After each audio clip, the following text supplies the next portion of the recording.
خواتین و حضرات، اب ہم آپ کی لائیو کالز کے لیے تیار ہیں۔ غامدی صاحب سے آپ کے جوابات عنایت ہوں گے۔ غامدی صاحب ای میل پر ایک سوال لے لیتے ہیں پہلے۔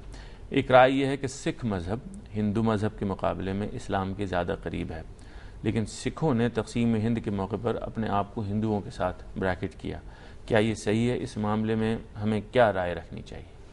اس میں تو کوئی شبہ ہی نہیں ہے، کیونکہ سکھ مذہب توحید پر مبنی ہے۔ اسلام کی توحید پر مبنی ہے۔ اسلام کی دعوت میں بھی بنیادی حیثیت توحید کو حاصل ہے۔ یہ معلوم ہے کہ اہل کتاب کو جب دعوت دی گئی تو یہ کہا گیا کہ تعالوا الی کلمۃ سواء بیننا و بینکم، یعنی ہمارے اور تمہارے درمیان جو مشترک اساس ہے وہ توحید ہے، آؤ اس پر جمع ہو جائیں۔ تو سکھوں کے ہاں بھی توحید کے معاملے میں بہت وضوح ہے، بڑی صحیح جگہ پر کھڑے ہیں۔ ہندوستان میں جب اسلام آیا تو اس کے اثرات ہوئے، یہ اثرات ہیں کہ جس کے نتیجے میں خود ہندوؤں کے اندر بہت سی تحریکیں اٹھیں۔ ان تحریکوں میں مثال کے طور پر بھکتی تحریک تھی، یہ بھگت کبیر وغیرہ، تلسی داس، یہ لوگ ہیں کہ جو اس زمانے میں پیدا ہوئے۔ اس طرح برہم سماجی تحریک اٹھی جنہوں نے خود ہندو مذہب میں تجدید کی کوشش کی۔ سکھ مذہب بھی اسی نوعیت کی ایک چیز تھی، اور یہ جو بابا گرو نانک ہیں یہ ایک صوفی بزرگ تھے، یعنی جس طرح ہمارے ہاں صوفیہ کا ایک خاص مزاج ہوتا ہے، خاص طرح کا وہ انقطاع اختیار کرتے ہیں، خاص طریقے کی عبادات اور ریاستیں کرتے ہیں، سیاحت کرتے ہیں، تو یہی کم و بیش انہوں نے کیا۔ گرنتھ صاحب کو بھی اگر آپ پڑھیں تو معلوم ہوتا ہے کہ اس کے اندر کم و بیش وہی صورتحال ہے جو ہمارے صوفیہ کے اشلوک میں ہوتی ہے، بلکہ بابا فرید کے اشلوک یا اور بعض بزرگوں کے اشلوک اور ان کی بعض چیزیں تو اس کا حصہ بنا دی گئی ہیں۔ اس سے بہت کم لوگ واقف ہیں کہ ہمارے بہت سے صوفیوں کا کلام خود گرنتھ صاحب کا حصہ ہے۔ تو اس لحاظ سے یہ دونوں تہذیبوں کے اثرات ہی سے یہ مذہب پیدا ہوا ہے۔ یہ بدقسمتی ہے کہ تقسیم کے موقع پر کچھ ایسی سیاسی فضا بنی کہ جس میں ظاہر ہے کہ سیاسی مقاصد کو سامنے رکھ کر لوگوں نے فیصلے کیے، تو اس میں سکھوں نے یہی فیصلہ کیا کہ وہ ہندوؤں کے ساتھ جائیں گے۔ ٹھیک ہے، ہم صاحب ایک کال لیتے ہیں۔ السلام علیکم۔ وعلیکم السلام جی جناب۔ جی میں سرگودا سے بول رہا ہوں، راؤ ظفر اقبال۔ جی راؤ صاحب، آج میں نے آپ سے جمعے کی نماز کے متعلق سوال کرنے ہیں جی فرمائیے۔ سوال تھوڑا سا مفصل ہے۔ میرے علم کے مطابق نبی کریم صلی اللہ علیہ وسلم کے زمانے میں اس کی کوئی مثال نہیں ملتی کہ کوئی عالم یا کوئی اور آدمی جمعے کی نماز پڑھا سکتا ہے یا جمعے کا خطبہ دے سکتا ہے۔ جی خلفائے راشدین کے زمانے سے لے کر بنو امیہ کے زمانے تک اس بات کا کوئی تصور نہیں تھا۔ میرے علم کے مطابق بڑے بڑے ائمہ کرام مثلا امام ابو حنیفہ رحمۃ اللہ علیہ، امام شافعی رحمۃ اللہ علیہ، امام احمد بن حنبل اور امام مالک نے کبھی جمعہ نہیں پڑھایا اور نہ ہی جمعے کا خطبہ دیا۔ تقریباً 100 سال تک یہ سمجھا جاتا تھا کہ وہ جگہ جہاں پر حکمران نے کھڑا ہونا ہے وہاں پر کوئی اور آ کے کھڑا ہو گیا اور اسے بغاوت سمجھا جاتا تھا۔ صحیح۔ میرا سوال یہ ہے کہ موجودہ حالات میں اگر مسلمانوں کے حکمران اپنی ذمہ داری پوری نہیں کرتے تو پھر کیا کیا جائے گا؟ کیونکہ جمعے کی نماز کا اہتمام کرنا صرف ریاست کی ذمہ داری ہے۔ ٹھیک ہے، بہت شکریہ جناب۔ اس میں کوئی شک نہیں، جو بات انہوں نے کہی ہے وہ بالکل درست ہے۔ جمعے کی نماز ہمارے ہاں ریاستی سے متعلق ہے۔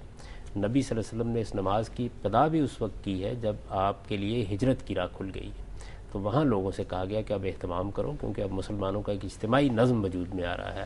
تو جب مسلمان ایک جماعت اور ایک نظم کی حیثیت اختیار کر کے اپنا سیاسی اقتدار قائم کر لیتے ہیں، اس میں عیدین کا اہتمام کیا گیا، اس میں جمعے کا اہتمام کیا گیا۔ حکمرانوں کی یہ ذمہ داری ہے، مسلمان حکمرانوں کی، کہ وہ جمعے کا خطبہ دیں، وہ جمعے کی نماز پڑھائیں۔ یہ ان کا حق بھی ہے اور یہ ان کا فرض بھی ہے۔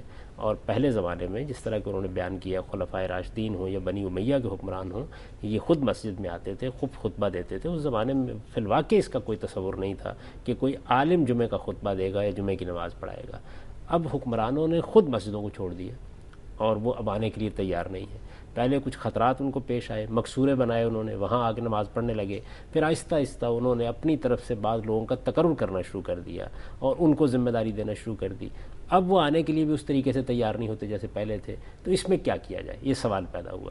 جب یہ سوال پیدا ہوا تو چونکہ یہ ایک عبادت تھی، یعنی اس میں کسی کے حقوق تلف کرنے، کسی کے خلاف اقدام کرنے کا کوئی سوال نہیں تھا، یہ ایک عبادت تھی، تو یہ اندیشہ ہوا کہ ایسا نہ ہو کہ اس عبادت کی یاد ہی مسلمانوں کے ہاں سے محو ہو جائے۔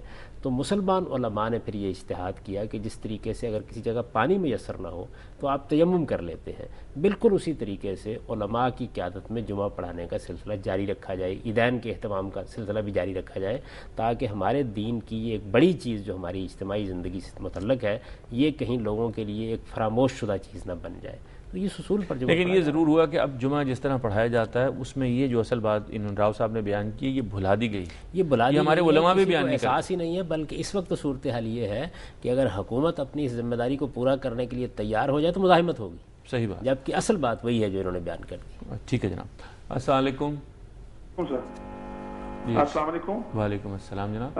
سر میں سب سے پہلے تو آپ دونوں حضرات کو مبارکباد دیتا ہوں اور تو دعا کرتا ہوں کہ اللہ پاک آپ کو اس کار خیر کی توفیق دیے رکھے۔ میرا سوال یہ ہے غامدی صاحب سے کہ ہم قرآن پاک میں پڑھتے ہیں کہ الحمدللہ تمام تعریفیں اللہ کے لیے، اس کے بعد پڑھتے ہیں کہ سارے اچھے اچھے رنگ اللہ کے ہیں، سارے اچھے اچھے نام اللہ کے ہیں، پھر ہم دیکھتے ہیں اپنے ارد گرد ماحول میں کہ مخلوقات کے لیے اتنی تعریفیں، خاص طور پر انسانوں کے لیے اس قدر تعریفیں کی جاتی ہیں، وہ کس زمرے میں آتی ہیں؟ علمی لحاظ سے اس کا تھوڑی وضاحت چاہتا ہوں۔ تعریف تو اللہ ہی کی ہے جی، حقیقت میں سارا کمال اللہ ہی کا ہے، سارا حسن اللہ ہی کا ہے، سارا علم اللہ ہی کے پاس ہے۔ اس کے تحت البتہ ہم شکریہ کے طور پر بعض اوقات جب کوئی شخص عنایت کرتا ہے تو دوسرے کی بھی مدح کرتے ہیں، وہ مدح حدود کے اندر ہونی چاہیے اور اس کے کچھ آداب بھی ہیں جو ملحوظ رکھنے چاہیے، یعنی کسی کے منہ پر مدح سرائی کا طریقہ اختیار نہیں کرنا چاہیے، خوشامد اور چاپلوسی کے انداز نہیں اختیار کرنے چاہیے، لیکن بعض اوقات اس کی ضرورت ہوتی ہے کہ حوصلہ افزائی کے لیے مثال کے طور پر اپنے چھوٹوں کو بات آپ کہتے ہیں، کسی چیز کی تحسین کرتے ہیں تو اس سے مقصود یہ ہوتا ہے تاکہ دوسرے تک یہ بات پہنچ جائے کہ فی الواقع اس نے ایک اچھے طریقے سے یہ معاملہ کیا ہے۔